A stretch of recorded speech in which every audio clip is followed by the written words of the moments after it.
25 मेला. आज तुमचा प्लॉट बघून असं वाटतंय की प्लॉट खूप सुंदर आहे. आणि जरा आपल्या शेतकरी बांधवांना सर्वांना सांगा की बाबा तुम्ही कसं कसं केलं नियोजन, पहिलं नियोजन कसं केलं, लागवडीचं सर्वात प्रथम लागवड कशी केली. लागवडीचं आम्ही काय केलं, बेड साईड सुरुवातीला आम्ही 4.5चे बेड पाडून घेतले आणि नंतर मग त्याच्यावरती बेसल डोस टाकून आपलं शेणखत टाकून डबल मग त्याला पुन्हा कमी करून घेतलं त्याचं हे लेवल करून घेतलं. हां, आणि त्याच्यानंतर मग डबल ड्रीप टाकून लागवड केली. लागवडीच्या वेळेस कोणते कोणते खतं वापरले होते. लागवडीच्या वेळेस आपण super gem, A to Z, 10-26-26, super phosphate असं आपण बेसल डोस दिला होता आणि निमुळ पेंट. लागवडीनंतर पाणी व्यवस्थापन कसं केलं होतं तुम्ही. पाणी व्यवस्थापन आपण लागवडीच्या वेळेस समजा अगोदर जमिनीतली उष्णता काढण्यासाठी समजा 24 तास दिलं होतं डायरेक्ट पाणी, नंतर मग 2-2 तास दिलं. लागवडीपासून सुरुवात कशी केली मग तुम्ही. बेसल डोस झाल्यानंतर ज्यावेळेस उगवून आली अद्रक उगवणीनंतर खतं सुरू केलं ते उगवणीपूर्वीच चालू केले. आपण उगल्याच्या नंतर नाही केलं, अगोदरच केलं. आपण काय केलं माहिती, लागवड झाल्याच्या नंतर 10 दिवसांनी टायकोड्रामा ट्रायमेक म्हणून येतं आणि पिरिच याचा डोस दिला होता अगोदर. त्याच्यानंतर आपण 5 दिवसांना मायक्रोरायझा 24 कॅरेट आणि पोटॅशियम इमिट हे दिलं. आणि त्याच्यानंतर मग 30 दिवस कंप्लीट झाल्याच्या नंतर 19 डोस दिला होता. तुम्हाला एकंदरीत अनुभव कसा आला की शेतकऱ्यांनी काय करायला पाहिजे, बेसल डोस वगैरे खताचे फर्टिगेशन वगैरे कसे ठेवायला पाहिजे, कोणते कोणते खतं वापरायला पाहिजे. आता आपण याच्यामधलं शेड्यूल जर आपण 10-14 आपण स्टार्ट केलं होतं समजा. आता नवीन ग्रेड समजा न्यूट्रीमॅक्स कंपनीचे.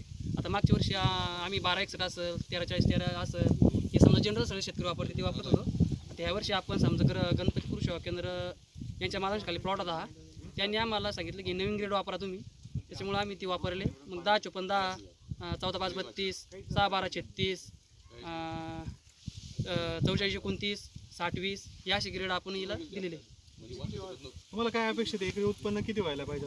आता आमच्या सोबतचा एक प्लॉट होता त्याच्यापेक्षा हलका होता तो 35 गुंठ्यामध्ये 185 क्विंटल निघाला. आता हा 200+ निघाला पाहिजे 1 एकरमध्ये समजा. आता 300-350 पर्यंत 100% निघणार. 300-350 पर्यंत पूर्ण प्लॉट हा 1.5 एकरमध्ये समजा. आणखी तुम्हाला कोणाचं मार्गदर्शन होतं. आता विशाल भोसचं मार्गदर्शन होतं आणि 30 साहेबाचं होतं गणपती कृषी सेवा केंद्र फुलंब्री.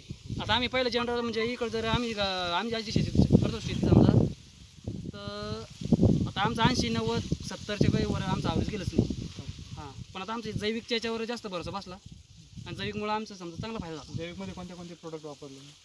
24 कॅरेट वापरलं, एमरेड वापरलं, पुन्हा उत्कृष्ट वापरलं, ट्रायमेक, पिरिच, केरिच, पुन्हा निमरोडसाठी. तुमच्या प्लॉटमध्ये निमेटोड आला का. आता निमेटोडची खूप मोठी समस्या आहे. निमेटोड म्हणजे आता वापरले जातात. 0 जरी म्हणलं तरी हरकत नाही.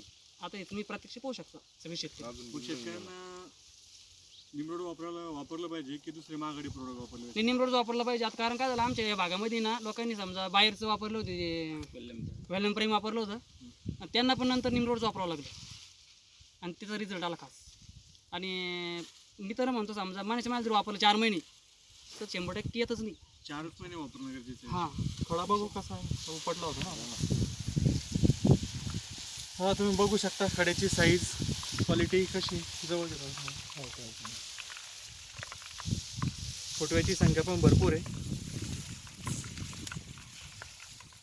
खड्याचं वजन सरासरी 2 ते 2.5 किलोच्या आसपास तरी यायला पाहिजे. आणि सर्व प्लॉटच असं आहे पूर्ण. हे बघून घ्या व्हिडिओ. तर मग बघू शकता की फुटव्याची साईज, क्वालिटी आणि कुठंच जागा नाही आहे.